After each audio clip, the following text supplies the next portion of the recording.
Paz do Senhor, igreja. Amém? Amém. Hoje a gente vai dar continuidade aqui à nossa sequência de estudos, né? Hoje nós vamos passar aí pelos capítulos entre o 21 e o 25 de Gênesis, tá bom, gente? Tá dando para ler? Tô vendo todo mundo fazendo assim, alguns fazendo assim com o olhinho para conseguir enxergar. Tentei deixar grande, mas tá certo. Lá em cima é sequência de fatos, entendeu? Sequência é só para deixar um pouquinho menor, só para vocês verem. Sequência de fatos é o título lá, tá bom, gente? Aí agora vamos aumentar. Tá certo? Eu queria que você abrisse comigo. Uai, será que eu pus o capítulo errado? Tá bom. Isaac como filho da promessa. E nós vamos abrir aqui, tá certo mesmo. A partir do capítulo 21. Isaac como filho da promessa, nós vimos isso. E no capítulo 22, nós vamos já passar direto, que nós vimos lá até o acordo de Abraão com Abimeleque e também aquela situação que nós paramos aqui para recordar sobre Abraão expulsando Agar e Ismael. Falamos um pouco sobre isso. Agora nós vamos para este ponto em que Abraão, ele é provado, né? E essa prova aí de Abraão tem alguns pontos que nós precisamos aqui abordar e reconhecer. Primeiro fator que a gente tem que compreender aqui é o local onde isso acontece. Abraão, ele está estabelecido nessa região, que é Berseba, que eu estou apontando aqui para vocês. Eu vou pedir para o Rafael, nas próximas publicações, que eu estou sempre mandando esses slides para ele, para ver se ele coloca lá, na hora que ele for publicar, também os slides. Eu acho que aqui já dá para ele saber, né? Eu vou tentar colocar em sequência, como está aqui, né? Vocês estão vendo? Já direto, porque eu estava colocando os slides, eu acho que por fim, e fica difícil ele saber de qual slide que eu estou falando. Então aqui eu creio que fica melhor. Abraão, ele tinha se estabelecido aqui em Berseba, e agora o Senhor diz para ele, que é para ele subir com Isaac até a região de Moriá. Lembra que o monte, não se fala especificamente Monte Moriá, entendeu? É a região de Moriá. Onde fica a região de Moriá? Se vocês notarem aqui, ó, na região de Jerusalém, é que ficava a região de Moriá. É aqui na região de Moriá que Abraão vai seguir com seu filho Isaac de Berseba até mais ou menos essa região aqui de Jerusalém, dá aproximadamente 80 quilômetros. Então ele vai dar esse passeio com Isaac, e aí nós conhecemos como que é a história.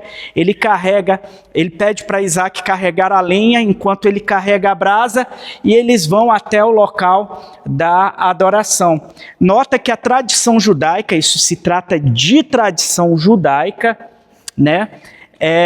Crê-se que o monte onde foi erigido o Templo de Salomão, onde hoje está ali apenas o Muro das Lamentações, que naquele monte é que Abraão, ele apresentou Isaac ao Senhor, naquele monte do templo, onde fica hoje, onde na verdade não existe mais o templo, né? Existe apenas as ruínas do templo de Salomão. Mas é esta região. Mas eu queria apontar uma coisa para vocês.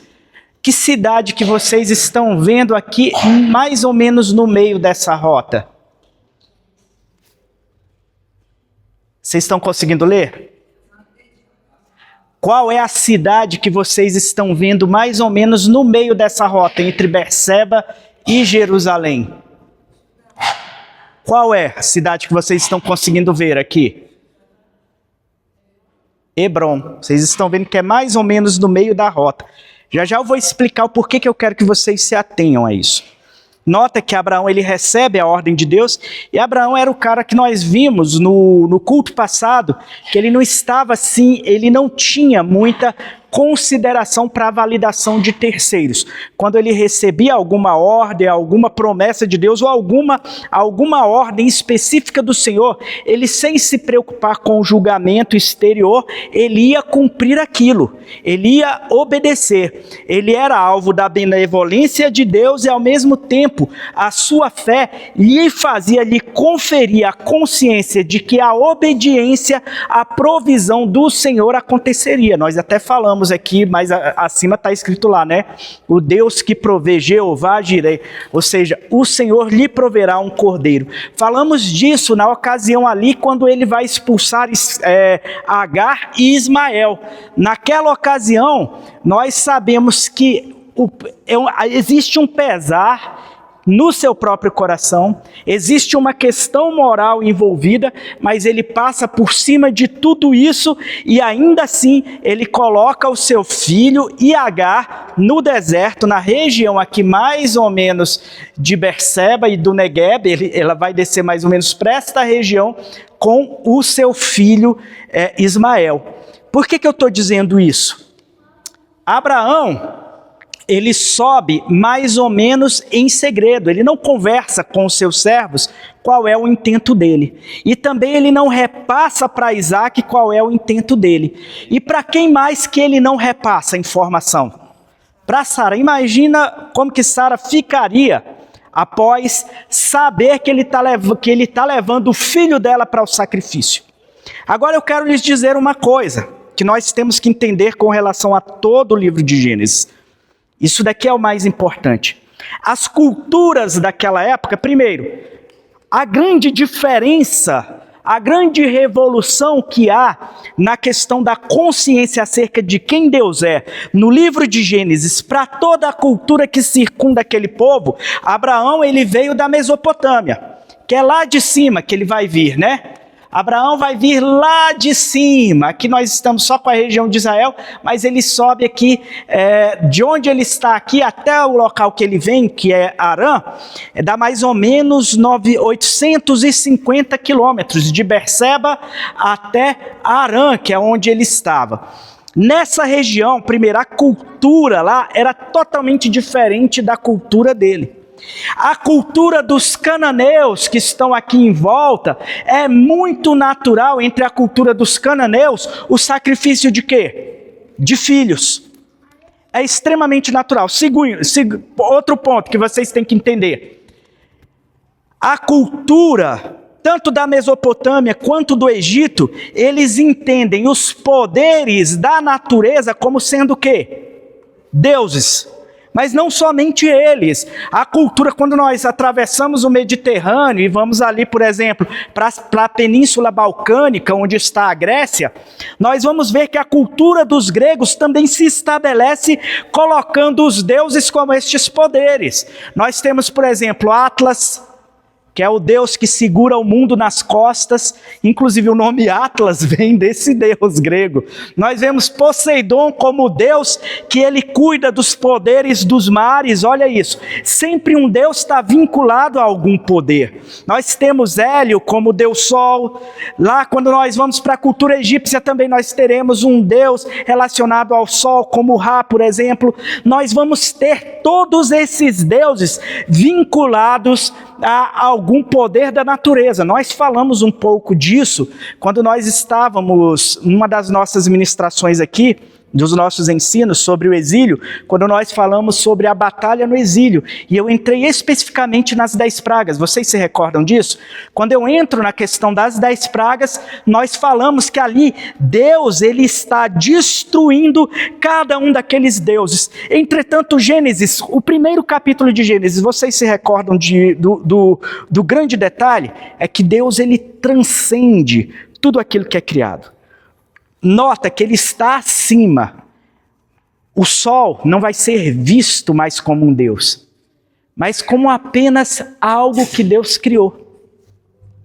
O tempo não é visto como Deus, como é visto na Grécia. Qual é o nome do Deus na Grécia que rege o tempo? Vocês se recordam? O Deus que devora os seus filhos, o pai de Zeus, Cronos. Olha lá, olha. Cronômetro, lembra isso quando a gente coloca no relógio? que a gente vai marcar o tempo, o cronômetro, o cronógrafo é o Deus tempo. Por que é o Deus que devora os seus filhos? Por quê? Não, porque ninguém consegue romper o quê? O tempo. É o Deus que devora os seus filhos. Olha só a lógica, nota que a sofisticação destes deuses, nós estamos falando de deuses anteriores aqui, mas também os deuses posteriores estão vinculados a alguns fenômenos. Aqui, por exemplo, a criação do tempo. No primeiro dia, no segundo dia, Deus fez isso. No terceiro dia, no quarto dia, no quinto dia, no sexto dia, no sétimo dia. Nota que a própria criação da contagem cíclica do tempo, quem é que cria? É o próprio Deus. E quem é que santifica um desses dias para que ele te retire do profano e traga para dentro do sagrado? É o próprio Deus.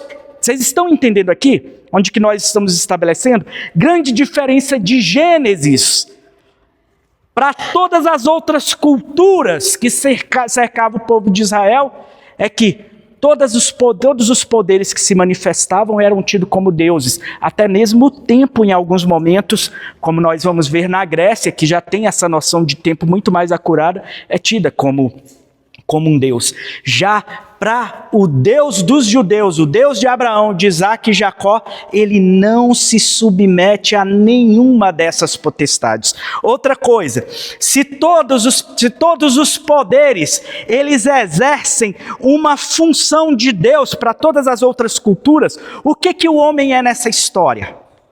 O que vocês acham que o homem é nessa história? Ele é apenas um escravo, um serviçal, sem qualquer valor para esses deuses. E quando se estabelece uma figura sacerdotal, o que o sacerdote ele é? Lembra para vocês que o sacerdote ele é um representante, quase que um representante que entra no meio dessa comunicação entre Deus e as outras pessoas comuns. Ele sai do profano, que é o comum, ele entra como representação, comunica com o próprio Deus, e aí este representante normalmente ele está estabelecido na figura de quem? No mundo antigo, nas outras culturas pagãs. O que vocês acham? Na figura do rei. Faraó, quando a gente falou sobre a batalha no exílio, o que eu falava para vocês? Que o faraó, ele ia todos os dias pela manhã se purificar aonde? Em qual Deus? No Nilo. O Nilo, que para eles era um Deus, que ali estava representando toda a fertilidade da terra, e não por menos, né? Porque o Nilo realmente dava tudo aquilo para eles, mas Faraó era essa figura sacerdotal. O primeiro era o sumo sacerdote, que ele conseguia trazer novamente essa comunicação. E aqui é que entra o grande detalhe aqui, né? Esses deuses nos nossos dias, principalmente na cultura cristã, muitos desses deuses foram reassimilados, receberam o nome de santo, e recebendo o nome de santos, estes deuses ainda é necessário normalmente uma figura sacerdotal para intermediar essa comunicação quando nós falamos do romanismo. Vocês não concordam comigo? Para a igreja protestante, o pastor, ele é um sacerdote mediador entre a comunicação entre vocês e Deus? Não. Qual é a figura pastoral? Ele é apenas um orientador. Ele é apenas um mensageiro. Ele não existe mais como figura sacerdotal. Nós já falamos isso várias vezes. Quem são os sacerdotes diante de Deus? Todos nós. Todos nós cumprimos essa função sacerdotal.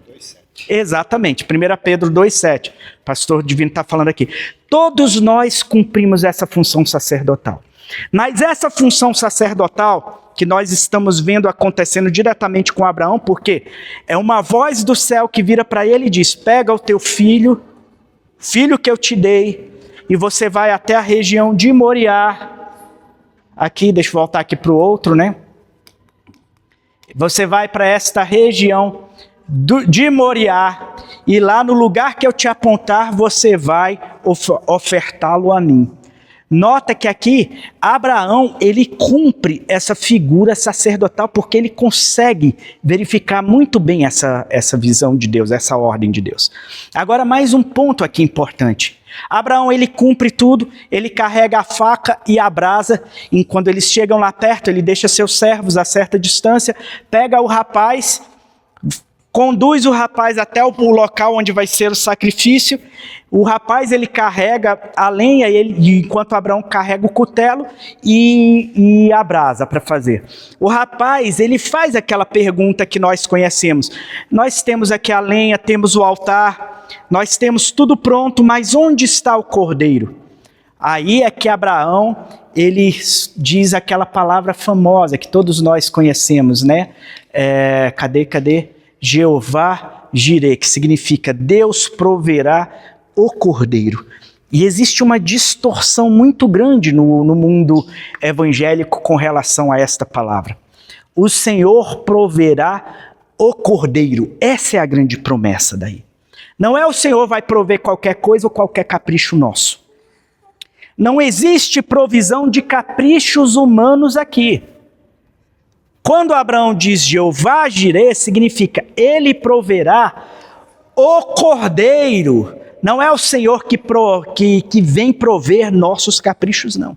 E muito da idolatria, da forma equivocada de se ler o Evangelho, é colocar o Senhor quase que como e nós já falamos isso dezenas de vezes aqui, é transformar o Senhor quase que em um serviçal, é o caminho oposto que se faz, onde Deus ele se torna alguém que está a serviço do ser humano. Nós entendemos que o nosso Deus ele serviu a todos nós, serviu. Mas ele não está a serviço de nenhum de nós. Então passamos aqui. E aí nós conhecemos esse ponto da história, vamos passar um pouco mais rápido por isso. Quando Abraão ele vai matar o seu próprio filho, uma voz do céu, o anjo do Senhor diz: Abraão, para, não faz o que você tem que fazer. Nós vamos fazer a leitura rapidamente. Oi? Verso 9, 1 Pedro 2, verso 9. O pastor está retificando aqui. Amém?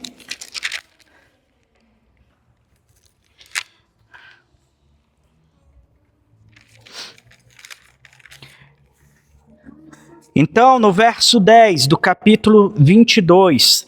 Então estendeu a mão e pegou a faca para sacrificar o seu filho.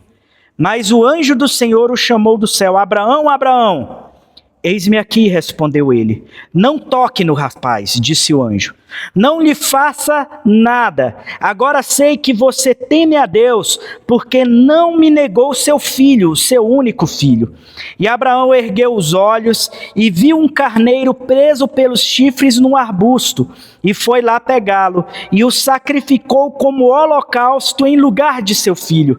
E Abraão deu àquele lugar o nome de O Senhor Proverá, ou seja, Jeová Jireh.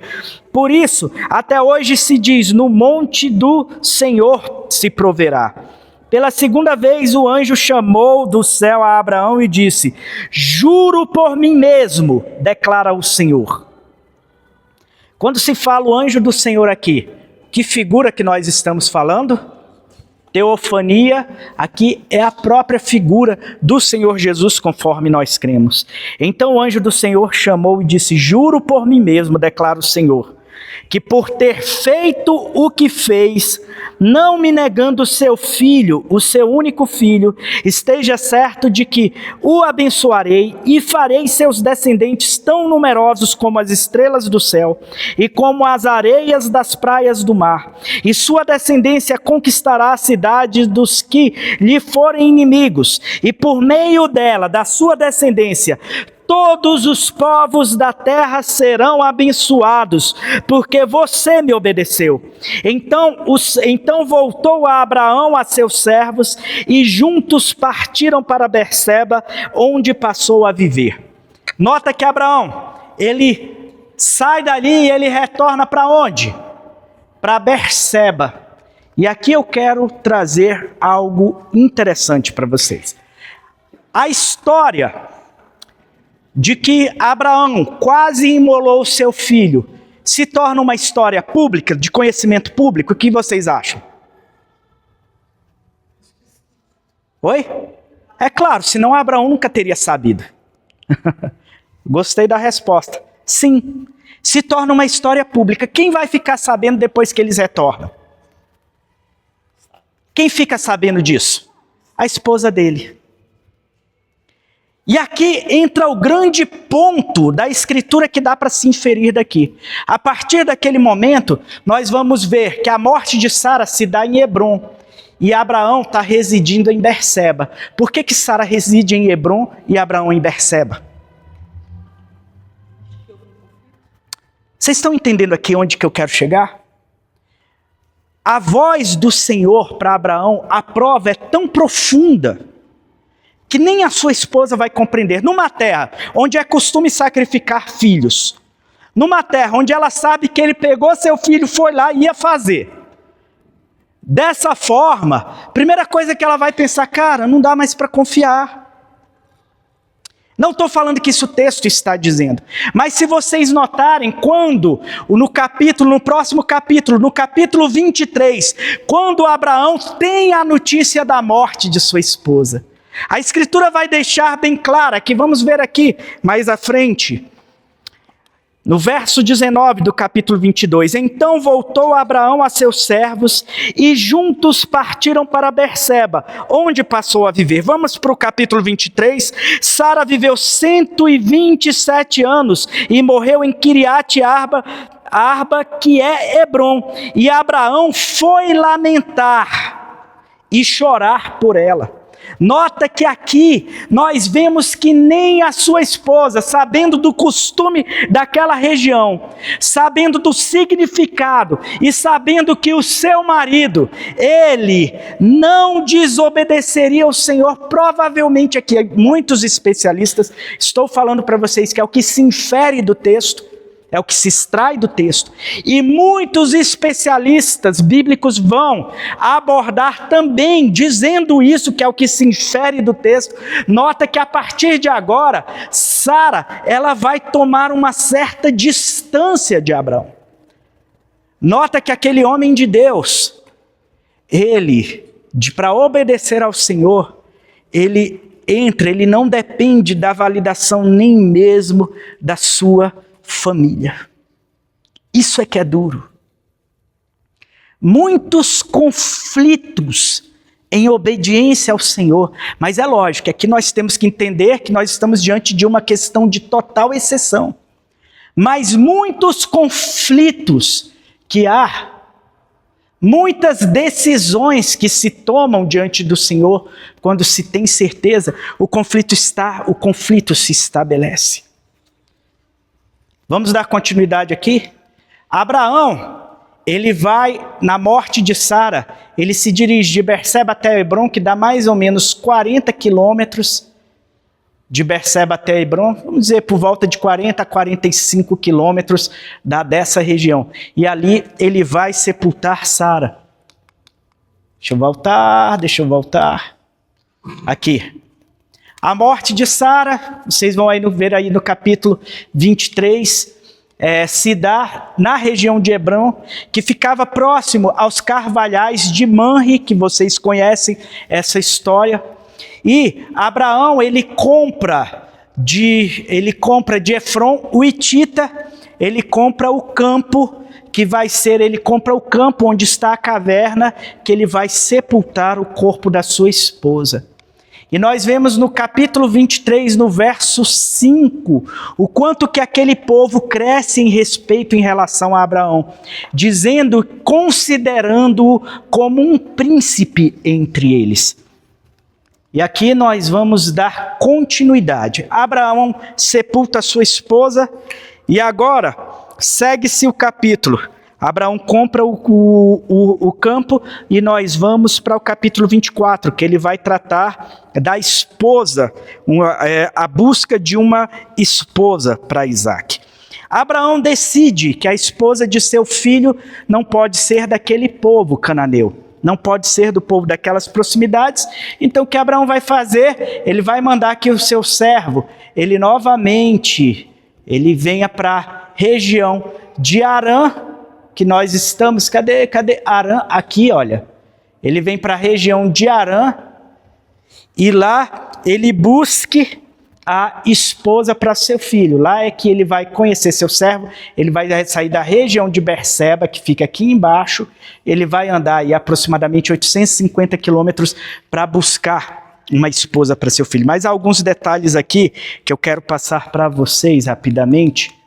Primeiramente, a forma de juramento que ele vai fazer com seu servo. Entrem aqui comigo. Capítulo 24, Abraão já era velho, de idade bem avançada, e o Senhor em tudo o abençoara. E disse ele ao seu servo mais velho de sua casa, que era o responsável por tudo quanto tinha: ponha a mão debaixo da minha coxa e jure pelo Senhor, o Deus dos céus e o Deus da terra, que não buscará mulher para meu filho entre as filhas dos cananeus, no meio dos quais estou vivendo, mas irá à minha terra e buscará entre os meus parentes uma mulher para o meu filho Isaque. E aqui essa forma de juramento é bem interessante mesmo. E reporta, inclusive, a uma aliança que Deus fez com Abraão. Como que foi a aliança que Deus fez com Abraão? Onde que se dava a aliança? Vocês lembram?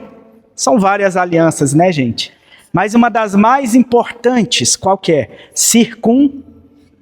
Circuncisão. Circuncisão é aquele corte no prepúcio. Entendeu? Que quando o menino é bebezinho, depois a partir de Abraão, quando o menino tinha ali 8 dias de idade, eles pegavam o pintinho do menino e tirava aquela pelezinha de fimose e fazia o corte daquela parte como sinal.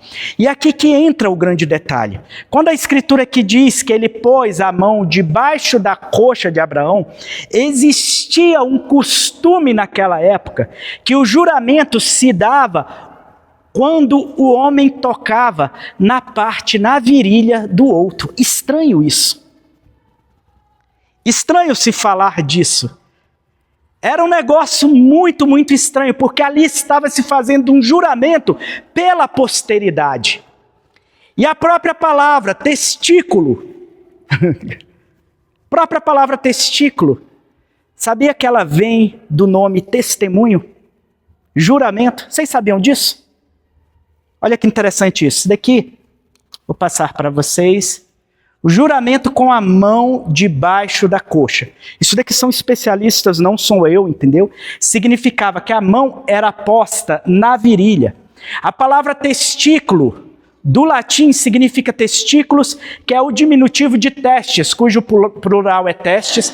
E testes é a palavra que dá origem a testemunha. Olha que interessante. Aqui nós temos, segundo o professor Joffre M. de Rezende, ele foi um professor da Faculdade de Medicina da Universidade Federal de Goiás, da UFG. E aqui eu peguei essa definição. A palavra testes do latim tanto quer dizer testemunha, como designa a gônada masculina, que é o testículo, tá bom, gente?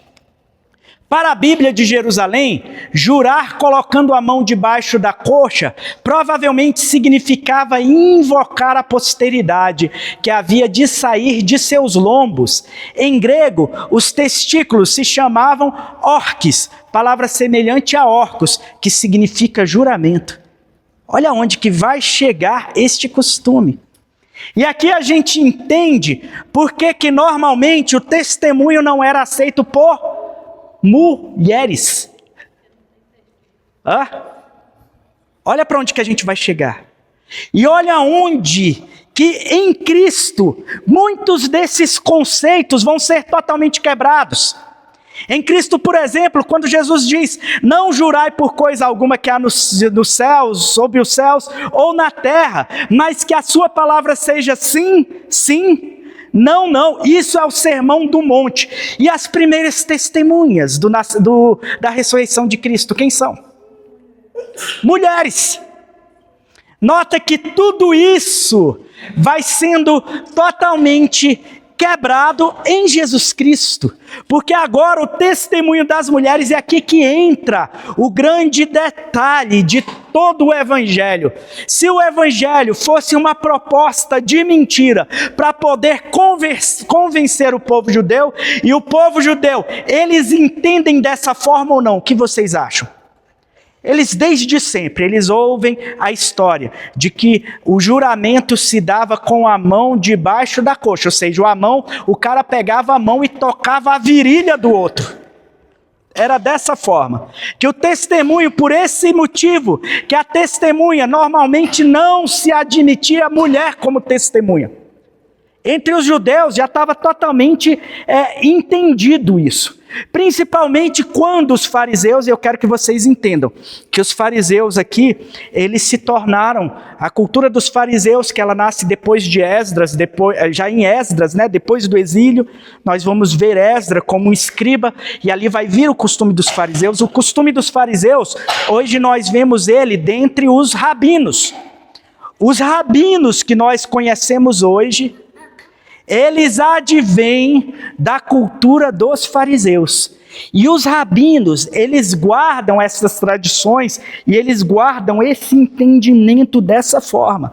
A palavra, inclusive, que eu estou trazendo aqui para vocês, depois eu vou pedir para o Rafael lançar isso daqui lá, vocês podem colocar esse endereço certinho, tá? Ele trazendo todas as bibliografias que testificam como que foi feito este juramento. Juramento estranho, né? Com a mão debaixo da coxa, o cara pegava na virilha do outro para poder fazer esse juramento. Lembrando que esse juramento estava baseado na sua posteridade. Era um juramento que apontava para a sua descendência. E o que Deus tinha prometido com Abraão? O juramento que Deus fez com Abraão sempre tocava no quê? Na sua descendência. Nota que a forma de Deus jurar não tinha na literalidade este toque, mas tangia espiritualmente da mesma forma. Interessante isso, né? Estranho, mas ao mesmo tempo interessante. Essa forma de juramento. E aqui nós vamos atravessar. Há outras definições, evidentemente, para a palavra testículo, mas é provável que uma daquelas vinculadas às culturas, mas, tampou aqui, eu não lembro o que eu escrevi também. Também, talvez por esse motivo, mulheres e crianças não eram aceitas como testemunha.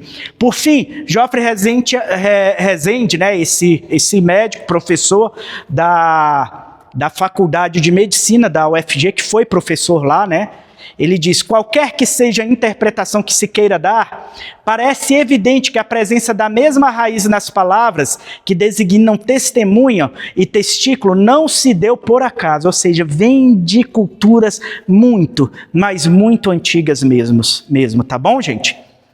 Passamos aqui a rota que o servo de Abraão fez para trazer a esposa. E aqui nós chegamos em mais um ponto. Vamos passar para frente?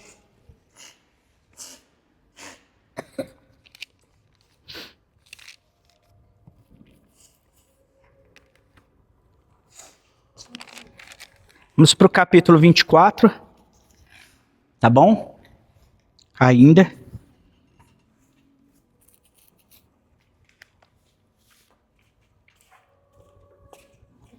A partir do verso 50. Labão e Betuel responderam, depois que eles decidem, né, que Rebeca também diz que aceita a proposta, eles responderam: isso vem do Senhor. Nada lhe podemos dizer, nem a favor nem contra. Aqui está Rebeca. Leve-a com você e que ela se torne a mulher do filho do meu senhor, do seu senhor, como disse o Senhor. Quando o servo de Abraão ouviu o que disseram, curvou-se até o chão diante do Senhor. Então o servo deu joias de ouro e prata e vestidos a Rebeca. Também deu presentes valiosos ao irmão dela e à sua mãe. Depois ele e os homens que o acompanhavam comeram, beberam e ali passaram a noite. Ao se levantarem, na manhã seguinte, ele disse: deixem-me voltar ao meu senhor. Mas o irmão e a mãe dela responderam: deixe a jovem ficar mais uns 10 dias conosco, então você poderá partir. Mas ele disse: não me detenham, agora que o Senhor coroou de êxito a minha missão. Quando vamos despedir-nos e voltarei ao meu senhor. Então disseram: vamos chamar a jovem e ver o que ela diz. Chamaram Rebeca e lhe perguntaram: você quer ir com este homem? Sim, quero, respondeu ela. Despediram-se, pois, de sua irmã Rebeca, de sua ama, do servo de Abraão e dos que o acompanhavam. E abençoaram Rebeca, dizendo-lhe: que você cresça, nossa irmã, até ser milhares de milhares, e até que a sua descendência conquiste as cidades dos seus inimigos. Então Rebeca e a sua serva se aprontaram, montaram seus camelos e partiram com o homem. E assim o servo partiu levando Rebeca. E Isaque tinha voltado de Beer-lahai-roi, pois habitava em Neguebe. Eu queria esse detalhe que vocês entendessem aqui. Beer-lahai-roi, essa região é a região onde habitava Ismael. Ficava aqui ao final do Neguebe, ainda na região. Ismael, só depois de tudo isso que ele vai habitar o deserto de Parã. Lembrem-se disso, que a descendência de Ismael, ela se propaga ali no deserto de Parã. Até eu deixei lá para vocês, que fica ali mais ou menos, fica ali dentro da península do Sinai, o deserto de Parã. Até nós colocamos algumas fotos no nosso encontro passado. Mas essa região ainda era habitada por Ismael. E mais uma coisa, vocês se lembram de qual foi o nome de Deus que nós aprendemos, a outra característica de Deus que nós aprendemos naquele fatídico encontro do anjo do Senhor com Agar? Que até ela diz: o Deus que me vê, que significa El Roi. Lembram-se disso? Este nome, que eu quero que vocês se atenham aí, que significa Beer-lahai-roi, significa, aquela região ganhou este nome de o Senhor que me vê. Olha só. Beer-lahai-roi significa exatamente isso, o Senhor que me vê. Desta região é que Ismael estava. Nota que Isaque, provavelmente aqui, ele já estava vendo o seu pai muito velho, e ele já estava aqui tentando de alguma forma gerar uma ponte de conciliação nisso daqui. Tudo isso daqui está acontecendo, é o que se infere do texto, e mais à frente nós vamos concluir justamente isso acontecendo. Abraão deixa a herança com Isaque, mas Isaque, ele não quer que a herança fique só com ele. Ele quer dividir, ele quer que essa herança seja distribuída também com seu irmão. Parte dessa herança seja distribuída também com seu irmão primogênito. Apesar de ele não ser o primogênito, de ser o filho da promessa, mas ele quer, de alguma forma, reconciliar. Nota que ele não considera, ele não chama os outros filhos de Abraão. Ele só chama o seu irmão Ismael. Provavelmente Isaque era bem pequenininho quando seu irmão ele foi mandado para fora, mas ainda havia algum tipo de lembrança afetiva nisso daí tudo. E essa lembrança afetiva, novamente, ele vai retomar mais à frente.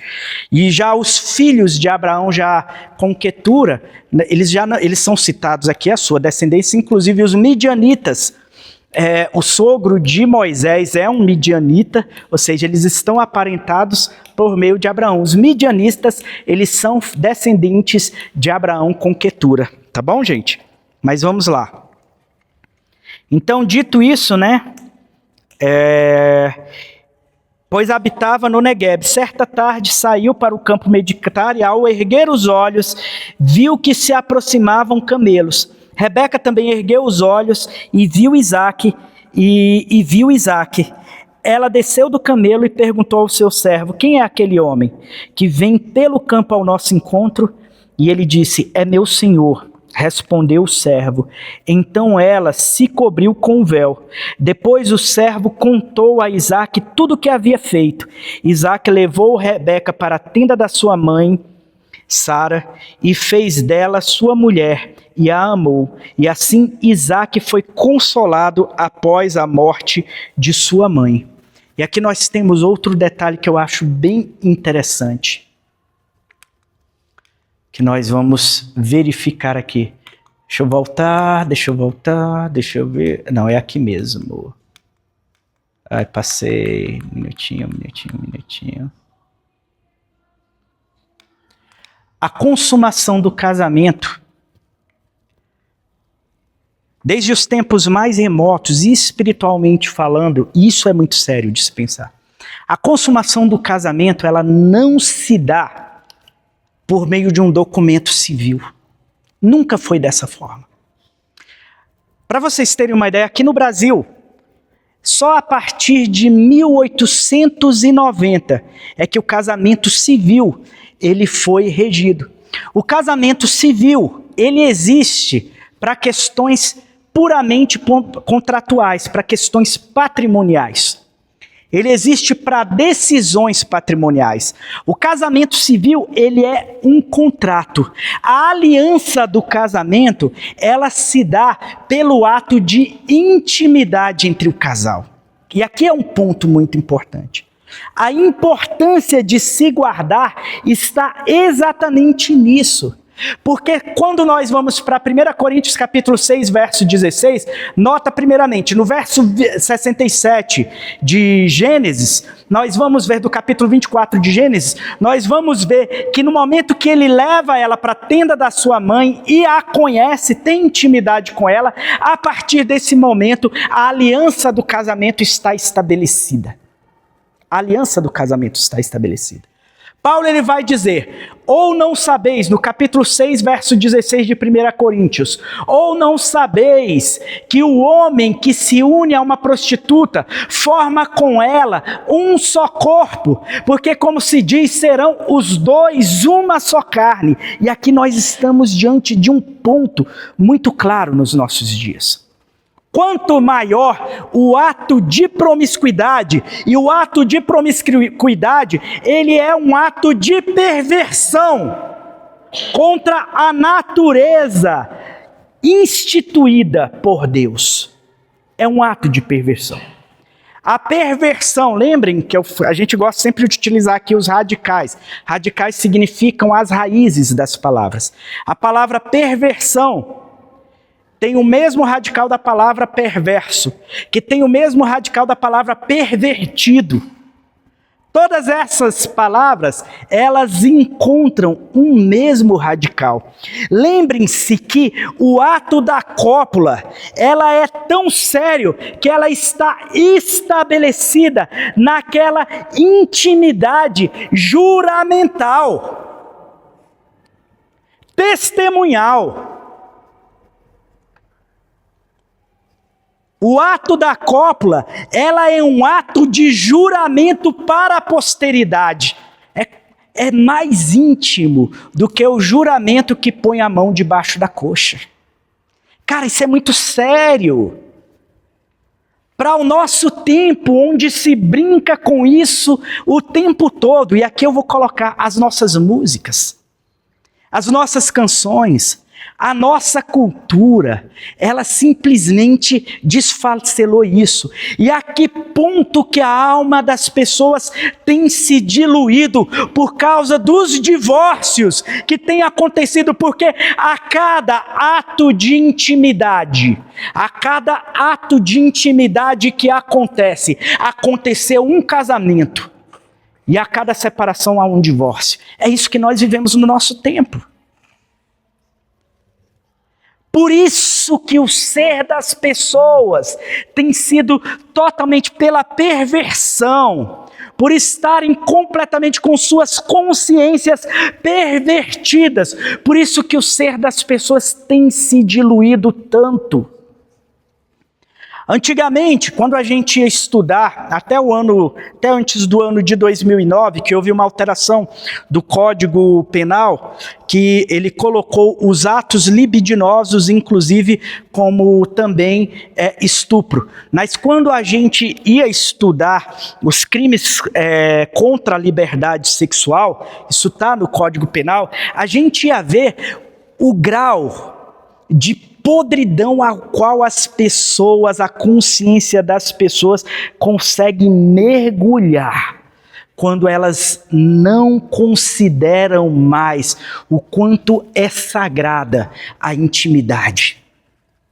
O quanto a intimidade, ela precisa ser tida como algo imaculado. Jesus ainda piora essa situação. Jesus ele diz que o ato de você pensar já te coloca em consumação do pecado. O ato de pensar já te coloca em consumação do pecado. Eu falo isso, gente, porque aqui nós falamos sobre um juramento. Nós falamos que espiritualmente o Senhor Jesus ele estabelece que o juramento não necessita ir de modo tão profundo, mas quando nós falamos do ato conjugal, da intimidade do casal, da intimidade conjugal, isso daqui novamente adentra em tudo isso. E a gente vê, por que a nossa geração ela é tão dissoluta, tão perdida? Por que os relacionamentos eles são tão rasos nos nossos dias? Os casais hoje, gente, eles começam a namorar com um primeiro contato, se veem na balada, eles já vão ter intimidade. Aí da intimidade da balada, tem músicas que falam isso, né? Que o cara, ele teve uma relação com uma mulher uma vez, aí se apaixonou, daqui um pouco os dois começam a ter uma relação, começam a namorar, e é aquele namoro que só tem briga, porque você encontra uma pessoa que na primeira vez que você vê, ela já se entrega para você. Eu pergunto para você, você vai ter confiança nessa pessoa? Fala para mim, sério. É muito difícil. Lógico, é possível Deus restabelecer a confiança? Sim. Nós estamos falando de um Deus que atua com graça. Onde abundou o pecado, superabunda a graça de Deus. Nós cremos em um Deus que transforma uma prostituta e coloca o nome dela dentro da descendência do seu Filho Jesus Cristo. Eu creio nesse Deus. Mas nós não devemos brincar à beira dos abismos. Porque a diluição do ser, a aceitação de que tudo pode, a aceitação de que está tudo ok, a aceitação de que, cara, isso vai distorcer por completo a consciência das pessoas. Os casamentos hoje, como eu dizia, o pessoal acha mais ofensivo você afrontar a privacidade de um celular do que a privacidade do corpo. Uma mulher, ela vai achar mais ofensivo um homem que abre o seu WhatsApp, que tem acesso ao seu WhatsApp, ou que deseja ter acesso às suas conversas, do que um homem que no primeiro encontro já toca as partes íntimas dela. Até mais ou menos o ano de 1453, não existia a palavra ovário. Sabe qual era o nome do ovário que era dado? Testículos. O ovário feminino era chamado de testículos. Porque também era uma espécie de dentro da intimidade. Isso daqui eu estou falando, eu acho que é 1453, mas é em 1450. Depois vocês procuram no século XV. Mas até o século XV, não existia sequer a palavra ovário. Depois é que no renascentismo o que acontece? Por exemplo, algo que Leonardo da Vinci fazia. O que ele comprava? Corpos para ele poder dissecar, que ele queria entender os corpos humanos. Vocês se lembram disso? Nunca estudaram sobre isso? Já estudaram? Muitos que eram médicos naquela época, que eram das artes, das ciências médicas, que eles queriam entender melhor a anatomia do corpo humano, eles foram julgados pela Santa Inquisição como quê? Como feiticeiros. Porque eles estavam praticando alquimia, porque o corpo não poderia ser violado em hipótese alguma. Onde que eu estou dizendo isso? Porque a intimidade, até o século XV depois de Cristo, ela era entendida como duas testemunhas que se juramentavam no ato da intimidade. Olha que interessante isso. E hoje nós adentramos no tempo da total depravação. E hoje nós adentramos na total diluição do ser. Hoje existem as relações, os casamentos abertos. Já ouviram falar disso, né? Eu me permiti, certa vez, assistir trechos de um programa, eu acho que era daquele cara da Rede Globo, eu esqueci agora o nome dele, não era o Roberto Cabrini, não. Que ele adentrou nessas casas de swing. Já ouviu falar disso? Casas de swing é casa onde entre os casais ali eles vão trocar de par. Onde o homem ele vai escolher uma mulher para ele e a mulher dele vai escolher um homem para ele e vira aquele negócio maluco. Gente, eu vou falar uma coisa aqui para vocês, eu sei de pastores e esposa, que os filhos descobriram que eram praticantes desse tipo de loucura. Certa vez eu vi de uma pessoa que eu conheço intimamente, que ele estava numa mesa e um casal... Oi? Século XVII. Até o século XVII, o pastor divino aqui me ajudou. Até 1667, desculpa, tá, gente? Mas tem aqui, como que eram chamados ovários? Testículos. Desculpem pelo ano, eu errei no ano, mas não errei na história, tá bom? Mas fica aí para vocês. Olha para vocês entenderem. Era um casal que eles nasceram no Evangelho. Nasceram e foram criados no Evangelho. E que eles viviam um relacionamento aberto. Onde eles iam para essas casas de troca de casais e tudo. Isso eu estou falando que é o nosso tempo. Nós estamos aqui na igreja, nós achamos isso escandalizável, absurdo, mas isso é extremamente natural nos nossos dias. Existem atos contratuais onde no contrato de casamento eles já colocam estas cláusulas. E aí nessa reportagem que eu via, o cara ele entrevistando lá o homem, que esse casal, eles eram os organizadores das festas de swing. Olha isso. E aí ele virou assim e ele pergunta para o cara, mas você nunca sentiu ciúme de ver outro homem com sua esposa? Olha que loucura isso. Ele fala só uma vez, porque uma vez eu vi ele fazendo uma coisa que ela não deixava eu fazer. Cara, que loucura, velho. É esse tempo adoecido, de mentes adoecidas, onde a perversão ela se estabelece a tal ponto, que aí vocês vão ver, junto com toda a perversão sexual, toda a perversão de intimidade, isso é uma regra, junto com toda a perversão de cunho sexual, estão os crimes mais violentos. Todas as vezes. Se vocês olharem as histórias dos serial killers, normalmente eles guardam algum tipo de depravação. Serial killers nos Estados Unidos, eu lembro da história de um, não vou me recordar agora o nome, que ele tinha família, e ao mesmo tempo, ele levava para uma fazenda que ele tinha afastada da cidade, farm que eles chamam, né? Afastado da cidade. Ele levava ali homossexuais e ele dormia com os homossexuais. Depois que ele terminava, ele ficava com ódio e matava os caras e aí escondia. Quando eles foram desenterrando nessa fazenda, foram mais de uma dezena de corpos que foram desenterrando, que esse cara ia matando, junto com qualquer tipo de perversão de tara estão estabelecidos isso. Eu me recordo, professor Malthus, quando a gente estudava os crimes contra a liberdade sexual, isso quando a gente fazia o curso de medicina legal, ele disse que tinha uma mulher que eles atenderam, que ela tinha intimidade com os parceiros, toda hora trocava de parceiros, ela era meio que ninfomaníaca, que é o que se trata disso, ela era insaciável nesse ponto, e todas as vezes ela jogava extrato ou ketchup no pescoço do cara, aquilo. Até que um dia, era uma tara que ela tinha de ver o cara sangrando. Até que um dia ela puxa uma faca mesmo e corta o pescoço do cara enquanto está no ato sexual. Desculpa. Tá bom, tem crianças olhando aqui, me perdoem. Tá bom, vou mudar. Mas para vocês terem uma ideia que toda perversão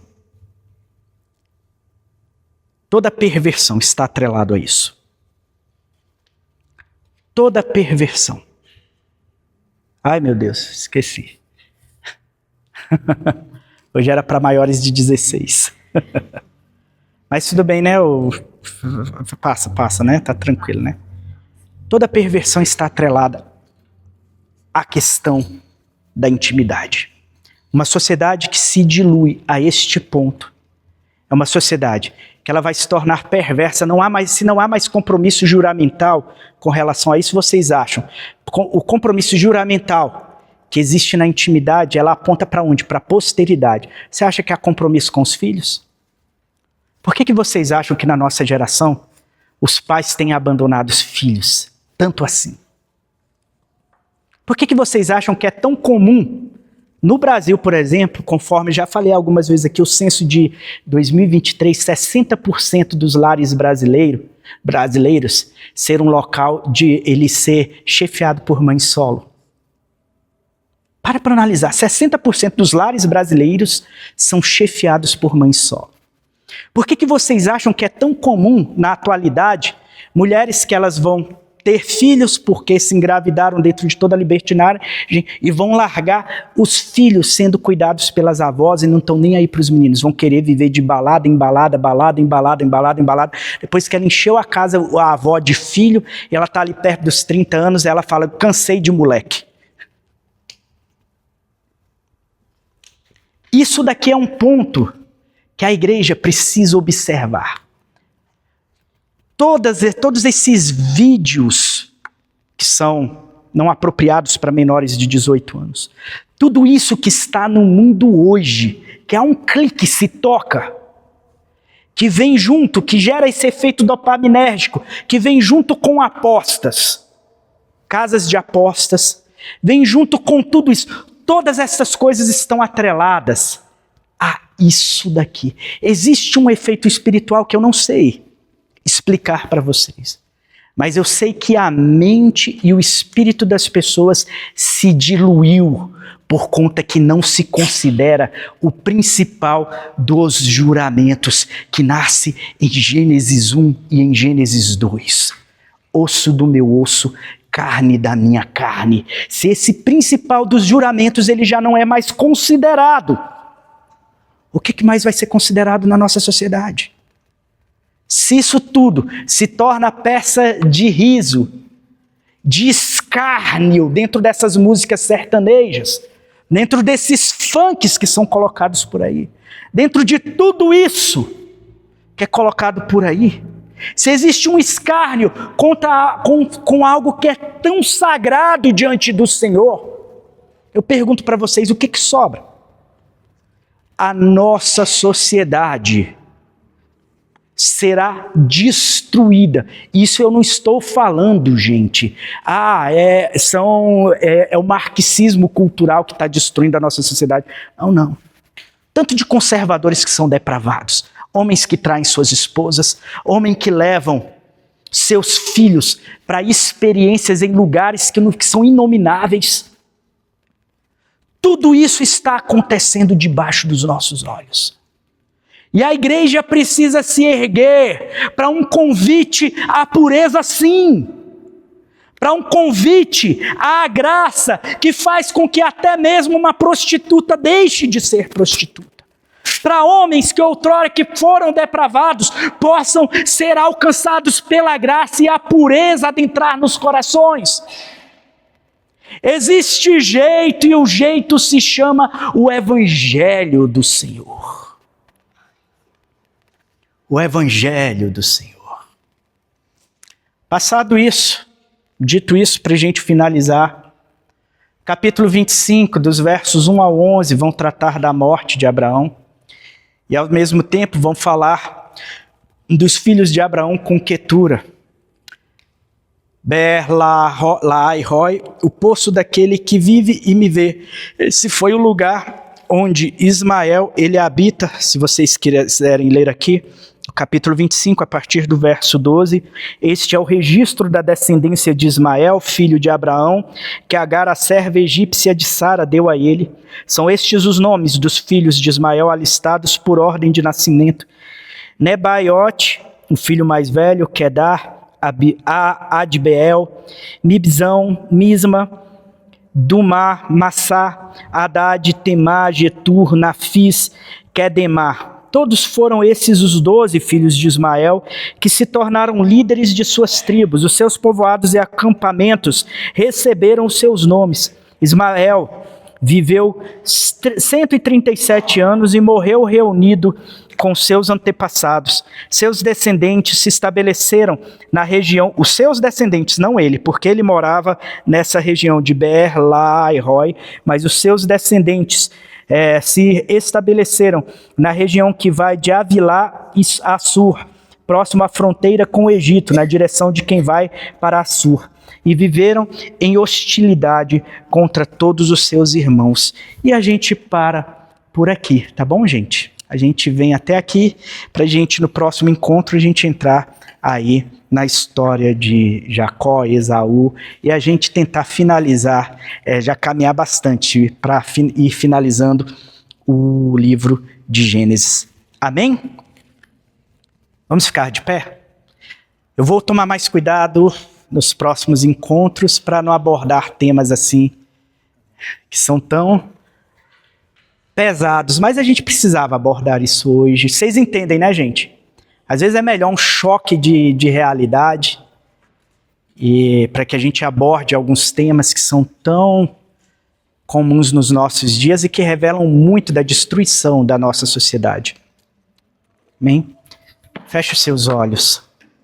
Senhor Deus e Pai, nós te louvamos, nós te agradecemos. Nós pedimos que o teu Santo Espírito nos conduza, nos direcione. Que o teu Santo Espírito nos purifique com fogo. Que o teu Santo Espírito possa ordenar os nossos pensamentos, os nossos corações, aquilo que realmente vem de ti. Que o Senhor possa atuar em nossas mentes, os nossos pensamentos, Senhor, que tantas vezes começam a oscilar, se inclinar para o que é pecaminoso, que nós possamos, que o Senhor possa atuar aí, nos ajudando a nós vigiarmos os nossos olhos, as nossas bocas e os nossos corações, Senhor, porque dos nossos corações é que vêm as saídas da vida, Senhor, que procedem as saídas da vida. Que a Tua palavra possa ser guardada e escondida em nossos corações, para que nós não venhamos a pecar contra Ti, Senhor. Mas nós sabemos que ainda que nós venhamos a pecar, ou mesmo diante de um mundo tão pecaminoso, tão profundamente pecaminoso, onde Sodoma e Gomorra, Senhor, seriam locais simples, seriam locais brandos perto do grau de perversão e perversidade que assola os nossos dias, Senhor. Que o Senhor possa ainda trazer pureza para este mundo e usar a Tua igreja como essa testemunha diante deste mundo que é trevas, que seja esta luz diante deste mundo que é trevas.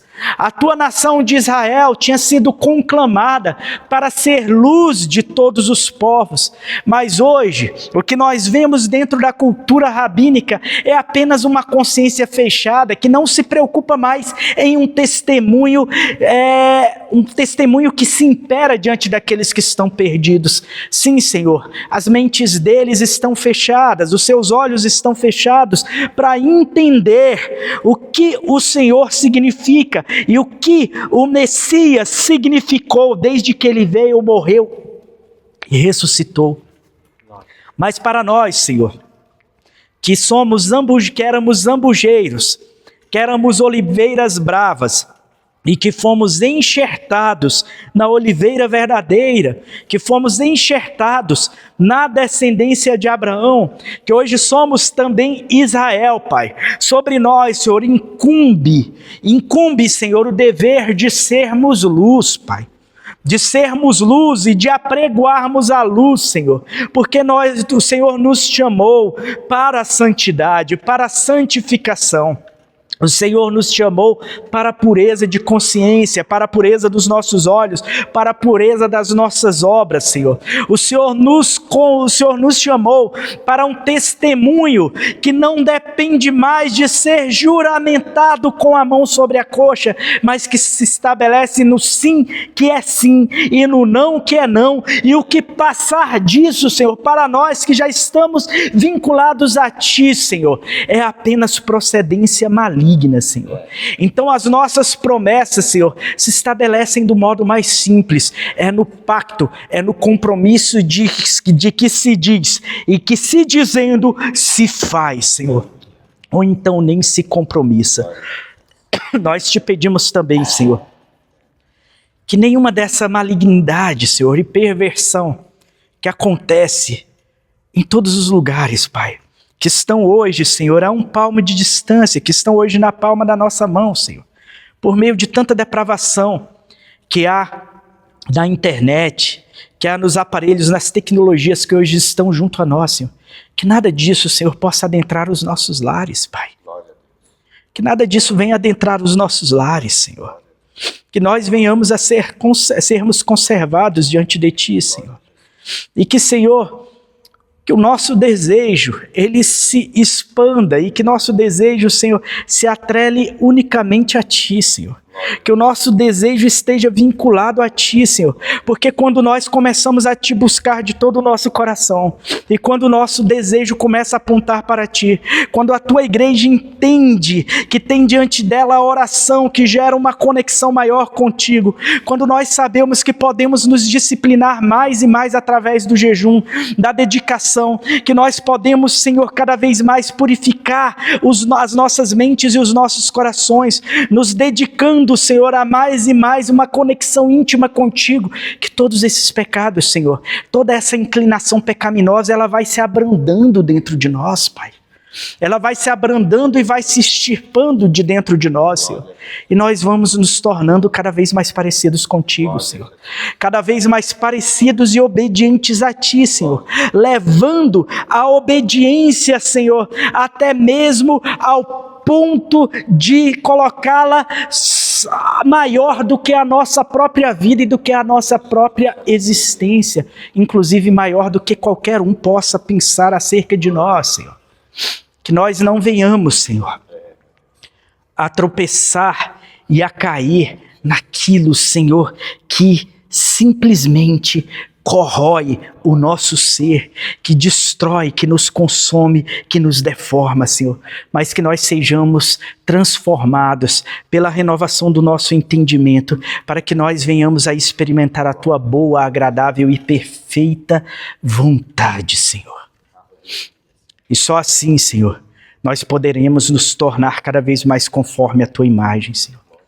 Purifica a Tua igreja, purifica o Teu povo, me purifica, Senhor. Torna-nos, Senhor, torna-me, Senhor, um homem mais paciente, um homem mais benigno, um homem mais manso, um homem mais humilde, Senhor. Torna a Tua igreja também mais humilde, mais mansa, Senhor.